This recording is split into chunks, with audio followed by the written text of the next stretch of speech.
कैसे हो आप सभी। तो आज हम लेकर आ गए एक मस्त वॉच कोरियन मूवी जिसे हम 5 स्टार से एक भी पॉइंट कम नहीं देंगे कभी भी। और देखना ये मूवी आपकी फेवरेट मूवीज में से एक बनने जा रही है और आपके एक्सपेक्टेशंस के हिसाब से जरा भी आपको निराश नहीं करेगी। हाँ, मूवी का नाम how to steal a dog. तो कहानी की शुरुआत में क्लासरूम को दिखाते हैं जहाँ टीचर कह रही होती है कि बच्चों, अभी हमने जो कहानी पढ़ी उससे हमें ये सीख मिलती है कि हमें जब भी अपनी मुश्किलें बहुत बड़ी लगे तो हमें ध्यान में रखना चाहिए कि ऐसे कई लोग हैं जो हमसे ज्यादा मुश्किलों से गुजर रहे हैं, इसीलिए अपने हालात के बारे में सोचकर हमें फिक्र नहीं करनी चाहिए। लास्ट बेंच में एक बच्ची टीचर को घूर रही होती है कि क्या अपने हालात के बारे में फिक्र ना करें, अगर आप मेरे हालात में रहती तब आपको पता चलता कि हम किस तरह जी रहे हैं। और यही है दोस्तों अपनी कहानी की हीरोइन जिसो। स्कूल के बाद जिसो अपनी बेस्ट फ्रेंड मारिया के साथ उसकी माँ की कार में ही घर जाती है। मारिया की माँ फोन पे बात करते हुए कार चला रही होती है तो एक पुलिस ऑफिसर कार रोक कर कहता है कि मैडम, क्या आप ये नहीं जानते कि फोन पे बात करना कितना गलत है, कानूनन जुर्म है ये। तो जिसो कहती है आंटी मैं यहीं उतर जाती हूँ, मैं पैदल ही घर चली जाऊंगी।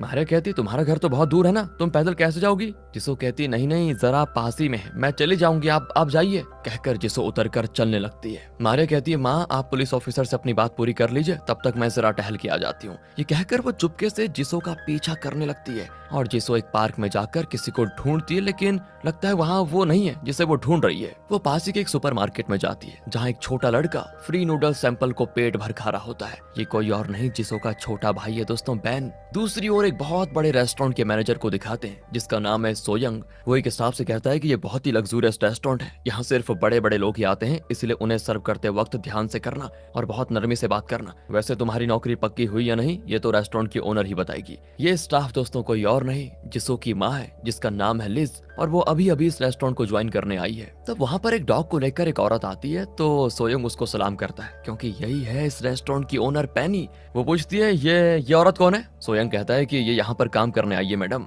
तब लिज भी झुककर उसे सलाम करती है। पेनी सोयंग से कहती है कि ये बहुत भली औरत लगती है, इसकी नौकरी पक्की कर दो। सुनकर लिज को बड़ी खुशी होती है कि चलो नौकरी मिल गई कम से कम। यहाँ जिसो बैन को लेकर सीधे अपने घर आ जाती है। जी हाँ दोस्तों, ये पिज्जा वैन ही इनका घर है। इसीलिए जब स्कूल में टीचर ने कहा था ना कि अपने हालात को लेकर दुखी मत होना, तो जिसो को गुस्सा आ गया था। रहने को घर ना हो तो कोई कैसे दुखी ना रहे भाई। दोनों कपड़े सुखाने लगते हैं। अब यहाँ जिसो बैन को डांटती भी है कि तुम्हें शर्म नहीं आती, इसलिए रोज सुपरमार्केट में जाकर फ्री सैंपल खाते हुए हैं।